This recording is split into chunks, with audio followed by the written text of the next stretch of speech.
In this video, I will show you how you can delete apps on your iPhone 15, 15 Pro, Pro Max, or the Plus.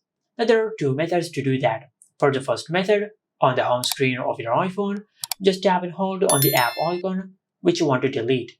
For an example, let's say if it is this app, so just tap and hold on the app icon of the selected app and select Delete App. Now just tap on Delete and you will delete the app from your iPhone.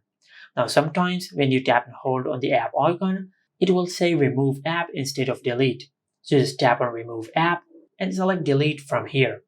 Select delete and the app will be deleted from your iPhone. But there are some specific apps on your iPhone which cannot be deleted. For an example, if you try to delete the Photos app, now if you select remove app, the option for delete will not appear on the screen. Also, if you try to uninstall the App Store or Safari, the same story happens. Now these are system apps which cannot be deleted. Now this was the first method. For the second method, just go to settings and under settings just tap on general. Under the general settings, just tap on iPhone storage and from here just scroll down and select the app which you want to delete. For an example, let's say if it is this app, so just tap on it and select delete app. Then select delete and the selected app will be deleted from your iPhone. Just like that. And this is it. Make sure to like, comment, and subscribe. Thank you for watching.